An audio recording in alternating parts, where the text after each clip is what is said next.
Lorsque nous sommes en bonne santé spirituelle, nous jouissons de la faveur de Dieu, de sa grâce en abondance. Béthanie signifie santé, joie, paix et bénédiction. Le Seigneur veut que nous vivions tous à Béthanie, que notre foyer soit une Béthanie et que notre Église le soit aussi. J'ai vu que dans bien des pays, Béthanie est le nom donné à beaucoup de maisons, de repos, d'hôpitaux. Ce fut un endroit spirituellement important dans le plan de Dieu. Et c'est pourquoi le Seigneur Jésus allait toujours de nouveau à Béthanie. En fait, comme nous l'avons déjà vu, notre Seigneur n'a jamais passé une seule nuit à Jérusalem. Cependant, il vint à Béthanie de nombreuses fois. Lorsque le Seigneur alla la première fois à Béthanie, il le fit pour révéler à ses amis quelle était leur réelle condition. Luc 10, 40, 42. Dans Jean 11, il vint pour qu'ils aient une expérience de la puissance de résurrection. Dans Jean 12, il leur donna le quintuple secret de la Seigneurie du Seigneur Jésus-Christ, à savoir un service joyeux, la piété, la communion avec le Seigneur Jésus-Christ, la puissance de résurrection révélée par la résurrection de Lazare et la nourriture céleste. Le service joyeux est révélé par Marthe et le service de tendre piété est révélé par Marie. Puis dans Marc, nous avons le récit de 3 visites. D'abord, il alla à Jérusalem monter sur le petit d'une ânesse pour montrer le sens réel de l'humilité et de l'obéissance. La seconde fois, il montra comment accepter la volonté du Seigneur dans chaque circonstance, aussi peu importante soit-elle. Et en troisième lieu, après avoir vu ce qui se passait à Jérusalem, il put partager le fardeau de son cœur avec ses amis lorsqu'il revint à Béthanie. Puis, après avoir chassé les gens du temple, c'est de nouveau à Béthanie qu'il y trouva réconfort et repos. Ceci nous enseigne comment ces deux besoins sont satisfaits par une association spirituelle véritable. Pour la 7e visite, revenons à Matthieu 26 et à Marc 14, 1, 9. Dans Matthieu 26, 2, il est dit que la Pâque aurait lieu dans 2 jours. Le parfum fut répandu sur sa tête. Dans Jean 12, 1, 3, nous lisons que le parfum fut versé sur ses pieds 6 jours avant la Pâque.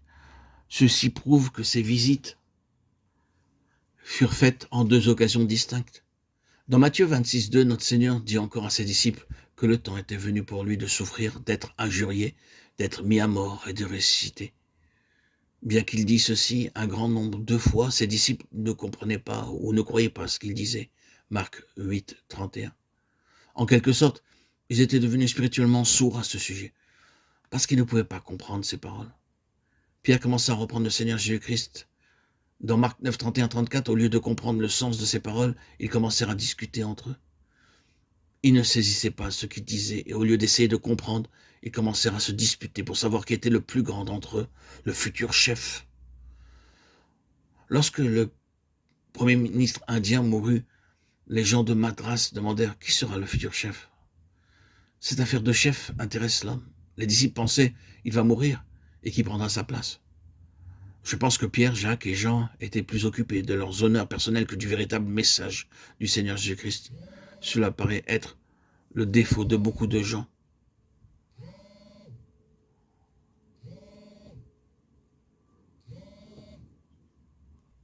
Cela paraît être le défaut de beaucoup de gens qui servent Dieu de bien des façons. Ils veulent être honorés, magnifiés, glorifiés. Ainsi, parmi les prédicateurs, beaucoup cherchent à ce que leur nom vienne en premier sur les affiches ou ailleurs.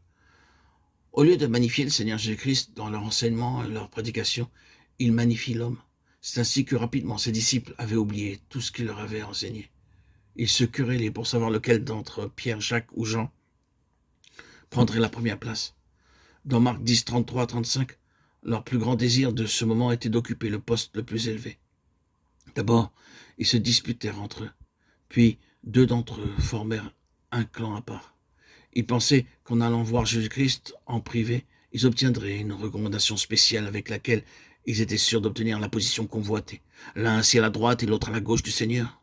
Dis-nous, s'il te plaît, pourquoi vas-tu souffrir de la sorte?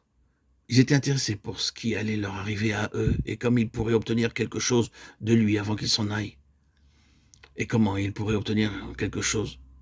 Lorsque dans une famille riche, le père va mourir, les frères et les sœurs commencent à se quereller pour savoir qui aura la maison, la terre ou les autres biens.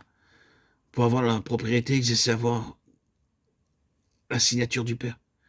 Ici, c'était la même chose. Au lieu de découvrir dans quel but le Seigneur allait souffrir, mourir et ressusciter, ils étaient uniquement intéressés de savoir comment ils pourraient être honorés. Ils oubliaient ce que le Seigneur leur avait dit au début. Matthieu 23, 8, 12. Il leur avait été enseigné que s'ils voulaient être élevés et devenir humbles, ils n'avaient pas besoin de se quereller. Ils n'avaient pas besoin d'employer des procédés mondains pour obtenir de l'honneur.